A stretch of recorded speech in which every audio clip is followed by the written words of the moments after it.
दोस्तों किसी भी कोर्ट केस के बीच में अपना वकील कैसे बदले? वकील को केस खत्म होने से पहले भी क्या बदल सकते हैं? वकील को बदलने की शर्तें क्या हैं? अपने वकील को बदलने के आपके नुकसान क्या होंगे? और एक अच्छे वकील के क्या काम है अगर वकील धोखा दे दे तो आप क्या कर सकते हैं? दोस्तों जय हिंद, नमस्कार। मैं एडवोकेट आशीष मिश्रा। दोस्तों आज हम इन सभी मुद्दों को बहुत अच्छे तरीके से समझेंगे कि अगर किसी भी कोर्ट केस के बीच में आप अपने वकील को बदलना चाहते हैं तो उसकी क्या प्रक्रिया और कैसे कर सकते हैं। दोस्तों आप किसी भी तरह से केस के बीच में अपने वकील को कैसे बदले, हमें तो बहुत से लोग इस तरह की प्रॉब्लम को फेस करते हैं। एक बार आप किसी वकील को हायर कर लेते हैं, पर आप अगर उसके काम से संतुष्ट नहीं होते हैं, ऐसे में अगर आप अपने वकील से या उसके काम से संतुष्ट नहीं है तो किस तरह से आप अपने वकील को बदलेंगे, वो भी अपना केस खत्म होने से पहले।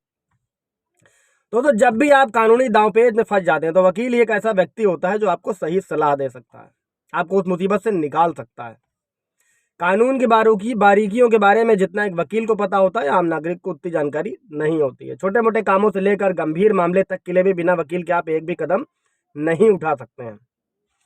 अब दोस्तों किसी वकील को क्यों बदलना चाहिए, पहले ये समझना बहुत जरूरी है।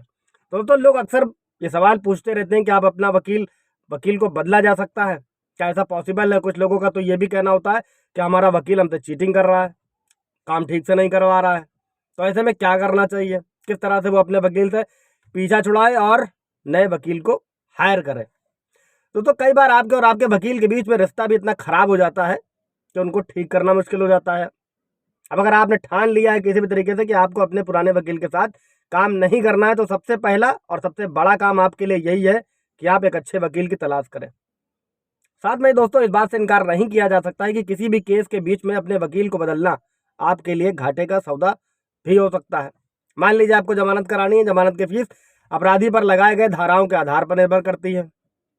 जमानत करवाने की फीस अलग और केस लड़ने की फीस अलग होती है, क्योंकि जमानत तो 2 या 3 तारीख में पूरी हो जाती है, लेकिन जब आपका केस वकील लड़ता है तो वो लंबे समय तक चलता है। आपको फीस किस तरह से देनी है ये भी आपको ही डिसाइड करना होता है। दोस्तों कभी भी किसी भी वकील को अपनी फीस देने में आनाकानी ना करें, क्योंकि ज़्यादातर मामले यहीं पे ख़राब होते हैं। बहुत से क्लाइंट ऐसा कहते हैं कि आप हमारा काम करवा दीजिए, हम आपको फीस दे देंगे। फिर बार बार फीस मांगने पर आनाकानी करते हैं तो वकील भी उनका काम पेंडिंग में छोड़ देता है। अब दोस्तों समझते हैं कि कोर्ट केस के दौरान वकील बदलने की प्रक्रिया क्या है। जहाँ तक बात करें कि दोस्तों केस के बीच में जब आप अपने वकील को बदलना चाहते हैं, यानी कि नया वकील हायर करना चाहते हैं, तो सबसे पहले आप अपना जिस वकील को आपको हायर करना है उसे सिलेक्ट कर लीजिए। उसके बाद उस समय जब भी आपके पास कोई वकील होता है तो एक वकालतनामा पर हस्ताक्षर कराया जाता है किसी भी कोर्ट केस को लेने देने के दौरान में। तो दोस्तों वकालतनामा पर हस्ताक्षर करने का मतलब यही होता है कि आपने उस व्यक्ति को अपना वकील नियुक्त कर लिया। अब वो कोर्ट में आपका केस लड़ सकता है। वकील उस वकालतनामा को कोर्ट में जमा करवा देता है। जब आपको वकील बदलने के लिए, अगर आपको बदलना है, तो आपको एक नए वकालतनामा पर अपने पुराने वकील से एनओसी लिखवानी होती है, नो ऑब्जेक्शन सर्टिफिकेट, तभी आप दूसरा वकील नियुक्त कर सकते हैं।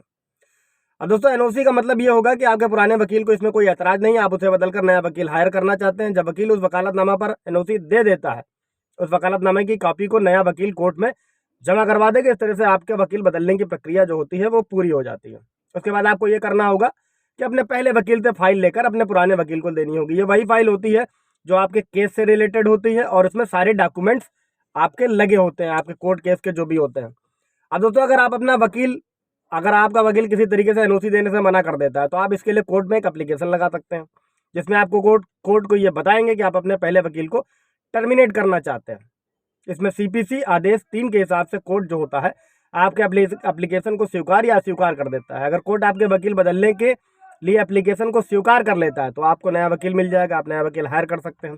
अगर आपका पुराना वकील फाइल देने से मना कर देता है तो ऐसे में आपको क्या करना चाहिए, तब आपको बिल्कुल भी घबराना नहीं है। आप कोर्ट से सर्टिफाइड कॉपी निकलवा सकते हैं और अपने केस को आगे बढ़ा सकते हैं। तो कोई सवाल जवाब होगा पूछ लीजिएगा, लाइक शेयर कर दीजिएगा, सब्सक्राइब कर दीजिएगा। Thank you.